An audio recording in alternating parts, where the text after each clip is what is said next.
मेरी नंद के लड़के ने मेरे साथ ऐसा क्यों किया?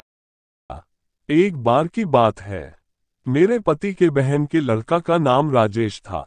राजेश मेरे यहाँ गांव में बिजनेस के सिलसिले में आया था, तो मैंने कहा मेरे यहाँ पर ही रुक लो। वह रुकने को मान गया। मेरे पति काम के वजह से शहर रहते थे, तो उन्होंने भी कह दिया राजेश को अपने घर पर रख लो, क्योंकि मैं भी अकेली रहती थी। राजेश मेरी बहुत मदद करता था, उससे जो काम भी कहते थी वह सारा काम करता था। एक दिन मैं बीमार पड़ गई तो राजेश बोला मामी तुम आराम करो, मैं घर का सारा काम कर दूंगा। रात को वह सारा काम करके मुझे दूध से दवाई खिला देता और मैं आराम से सो जाती। जब मैं सुबह उठी तो मुझे चक्कर से आ रहे थे। मैं डॉक्टर के पास गए तो डॉक्टर ने चेकअप किया और बताया मैं प्रेग्नेंट हूं।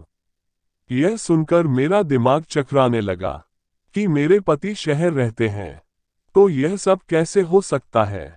मैंने फिर से डॉक्टर से कहा कि तुम दोबारा चेकअप करो। उसने फिर से कहा मेरी चेकअप में कोई गलती नहीं है। मैं रिपोर्ट लेकर जैसे जैसे घर पहुंची और मैंने दरवाजा खटखटाया तो राजेश ने दरवाजा खोलो और कहा मामी क्या बात है, बड़ी अफसोस लग रही हो।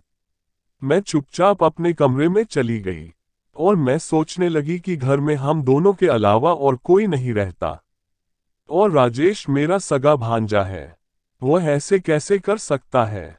तभी राजेश मेरे कमरे में आया और कहने लगा मामी खाना खा लो। मैंने कहा मुझे भूख नहीं है। तो राजेश बोला थोड़ा खाना खा लो, उसके बाद दवाई खा लेना, मैं अपने कमरे में जा रहा हूं। मुझे थोड़ा गुस्सा आया और लग रहा था यह सारा काम इसका ही है, इसलिए मैंने दवाइयों को छुपा दिया, ना ही दूध पिया। मैं राजेश को रंगे हाथ पकड़ना चाहती थी। मैं राजेश का इंतजार करने लगी कि कब मेरे कमरे में आए, लेकिन राजेश मेरे कमरे में नहीं आया। तो मैं उसके कमरे में देखने गई कि वह क्या कर रहा है। तो मैंने देखा कि वह आराम से सो रहा है। फिर मैं सुबह उठी और देखा कि राजेश मेरे कमरे के बाहर खड़ा हुआ था और मुझे गुस्से से बात करने लगा। मुझे ऐसा लगा कि मैंने उसका कोई काम बिगाड़ दिया है। फिर शाम को मैं अपने कमरे में सोने को गई तो मेरे बिस्तर पर कोई लेटा हुआ था। जब मैंने लाइट ऑन की तो पता लगा कि वह मेरे पति थे। वह अभी थोड़ी देर पहले ही शहर से घर आ गए थे और मुझे सरप्राइज देना चाहते थे। फिर थोड़ा और डर गई मैं कि इन्हें वो रिपोर्ट नहीं मिल जाए और मुझे चक्कर आ गए। जब मेरी आंख खुली तो मैंने देखा कि मैं हॉस्पिटल में हूं और मैं अपने पति के सामने रोने लगी। इसमें मेरी कोई गलती नहीं है। मुझे राजेश शाम को दवाई खिलाता था और मेरे साथ ऐसा गंदा काम करता था। मुझे छोड़कर मत जाना।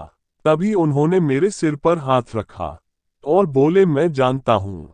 मुझे डॉक्टर साहब मिले थे। उन्होंने बताया कि तुम्हारा चेकअप गलत हो गया था, इसमें तुम्हारी कोई गलती नहीं है। तभी मुझे एहसास हुआ कि मैंने राजेश पर शक किया, वह मेरे बेटे समान था। मैंने राजेश से माफी मांगी और हम सब पहले जैसे रहने लगे थे।